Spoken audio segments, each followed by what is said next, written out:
আমি জানি না আমি কি লিখবো না লিখবো। Hello guys, welcome back to my channel. আমি হচ্ছে তোমাদের ফেভারিট পল্লবী, তোমরা এসেছেন পলি বলু। গাইজ, আমার কালকে বাংলা এক্সাম। আমার প্রচণ্ড ভয় লাগছে, এতটা ভয় লাগছে মানে বলার নেই। আমি জানি না আমি কি লিখবো না লিখবো।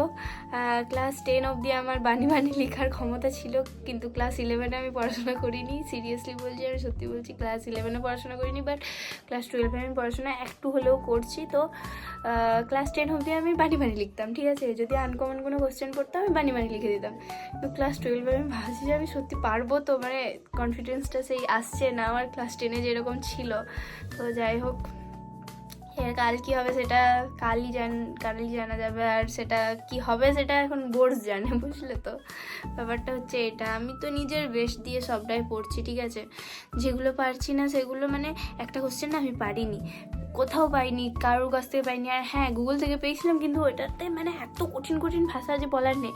তারপর আমি গোটা গল্পটা পড়লাম, দিয়ে ওই কোশ্চেনটার কয়েকটা পয়েন্ট আমি লিখে রাখলাম, জাস্ট পয়েন্টগুলো। আমি জানি যে ওইখান থেকে আমি কিছু কিছু হলেও বানিয়ে দিতে পারবো। তো সেই মতো আমি শুধু পয়েন্টগুলো লিখে রেখেছি। তো সেরকম বুঝতে পারছো, আমি পড়েছি ঠিকই, কিন্তু কনফিডেন্সটা আসছে না, বুঝলে তো। ক্লাস 10 অবধি যে কনফিডেন্সটা ছিল যে হ্যাঁ আমি পারবো, আমার ফাটিয়ে দেবো পরীক্ষাতে, সেটা এখন আর আসছে না। অনেক প্রচণ্ড নার্ভাস হয়ে যাচ্ছি, কারণ অনেক দিন ধরো, কারণ আমাদের দেখো থার্ড সেমিস্টারে সব থেকে বেশি টাইম থাকে। থার্ড সেমিস্টারে আমরা সব থেকে বেশি টাইম পেয়েছি বলতে গেলে, থার্ড সেমিস্টার অ্যান্ড ফার্স্ট সেমিস্টারে। কিন্তু সেই টাইমে না আমাদের লং কোশ্চেন ছিল না, সেই টাইমে আমাদের ছিল শর্ট কোশ্চেন, শুধু ওএমআরে গোল গোল দাগ দিয়ে। তো সেইখানে আমি কি করে বানি বানি লেখার প্র্যাকটিস করতাম। তার জন্য এখন আমাদের সেকেন্ড সেমিস্টার অ্যান্ড ফোর্থ সেমিস্টারটা কম টাইমে হচ্ছে, তো সেটার জন্য আমরা করতেও কম টাইমে পেয়েছি। আর এত হার্ড মানে ওয়ার্ড, বাংলারটা যদিও বা ঠিক আছে, বাট ইংলিশেরটা তো একদম মানে বলার নেই। আর বাংলার তো কবিতাগুলো, প্রার্থনা কবিতাটা আছে, প্রার্থনাকে আমি প্রার্থনা করছি যেন এক্সামে যেন না আসে ওই কবিতার থেকে। তো এই জন্য, বুঝলে তো, মানে একটা কবিতা আছে ভালো, ওটাতে পানি পানি লিখে দেওয়া যাবে, কিন্তু বাকি দুটো যেগুলো আছে পুরো একদম বিচ্ছিরি টাইপের। তো ওই জন্য একটু নার্ভাস ফিল হচ্ছে। যাই হোক, কালকে বাংলা এক্সাম, আবার পরশু দিনে আবার ইংলিশ এক্সাম। বুঝতে পারছি না গাইজ, আগের বারে ইংলিশে আমি কারোর জিজ্ঞেস করিনি, কারোর না জিজ্ঞেস করে আমি 40-38 পেয়েছি।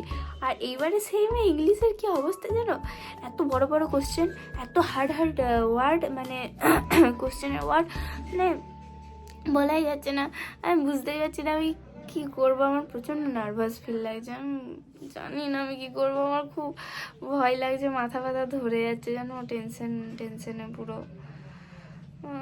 আজকে আমি ব্লগ বানাবো ভাবিও নি, কিন্তু তারপর দেখলাম যে না, মানে কি করবো, আমার মাথা পুরো একদম হেজে আছে। তো মাথাটা এই হেজানো মাথাটাকে একটু ছাড়ানোর জন্য আমাকে ব্লগটা করতে হবে, তোমাদের সাথে বকবক করতে হবে, না হলে আমার হবে না, ঠিক আছে। মানে আমার লাইফে যেরকম পড়াটাও ইম্পর্টেন্ট, সেরকম আমার এটা তো মানে মোস্ট ইম্পর্টেন্ট। এটা এখন মানে আমার কি বলবো, মনের মধ্যে যা কথা চলে না, আমি তোমাদের সাথে শেয়ার করে দিই, তারপর আমার ভিতরের আটুপাটুটা একটু কমে যায়, বুঝলে তো। তার জন্য আমার বিশেষ করে একটু ব্লগে বকবক করতে বেশি ভালো লাগে এখন আপাতত। তো যাই হোক, আজকে না ব্রেকফাস্টে কি খেলাম বলো না, কালকে রাত্রে সেই দেখালাম না ইয়েটা, ফ্রাইড রাইস অ্যান্ড ফুলকপির চিল্লি, ওটাই ছিল, ওটাই আমি খেলাম। ভালো লাগছিল, কিন্তু কালকের থেকে আজকে বেশি ভালো লাগছিল ফুলকপির চিল্লিটা।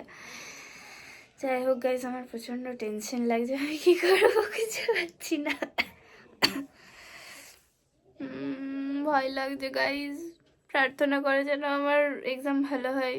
তোমরা প্রার্থনা করেই বা কী হবে, আমি তো এটাতে ছাড়বো আমি এক্সামের দিন, এই ব্লগটা তো আমি ছাড়বই এক্সামের দিন। তাহলে তোমরা ঠাকুরের কাছে কখনই বা প্রার্থনা করতে পারবে। কিন্তু হ্যাঁ, তবে তোমরা এই প্রার্থনাটা করতে পারো যে নেক্সট এক্সামগুলো যেন ভালো হয়, অ্যান্ড আমার সব এক্সামের নাম্বার যেন ভালো আসে, টোটাল নাম্বার যেন 75%-এর উপর যেন থাকে, ঠিক আছে।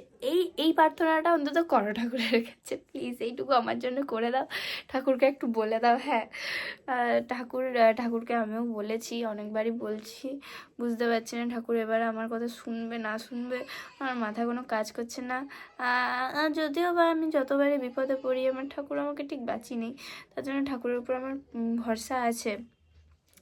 কিন্তু পরীক্ষাটাতে যদি আমি কিছু নাই লিখতে পারি তাহলে ঠাকুর আমাকে কী করে বাঁচাবে বলো?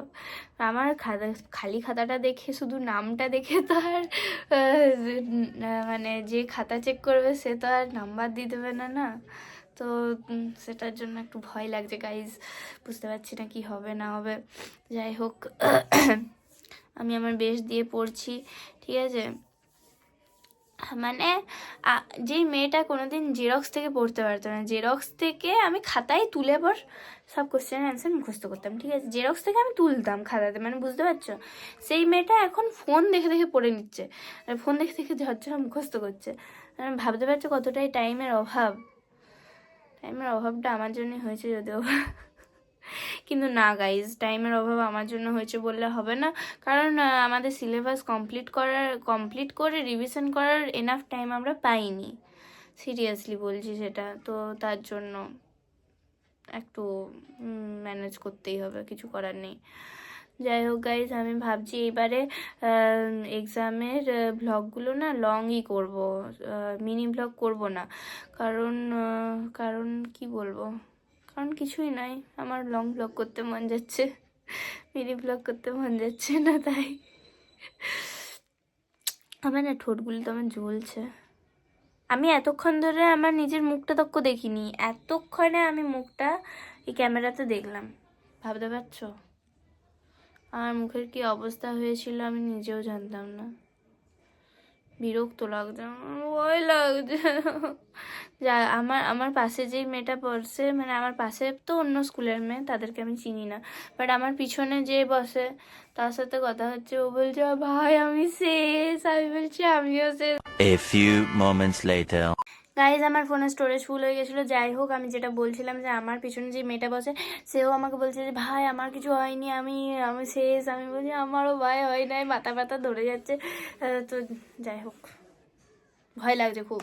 ঠিক আছে, আমি এখন পড়ি, ঠিক আছে? আমার ফোনে এমনিতেও বেশি স্টোরেজ নেই, হয়তো 2-3 জিবির মতো আছে, ওইটুকুই ফাঁকা হলো আর কি। তো যাই হোক, আজকের ভিডিওটা আমি এখানেই রাখছি।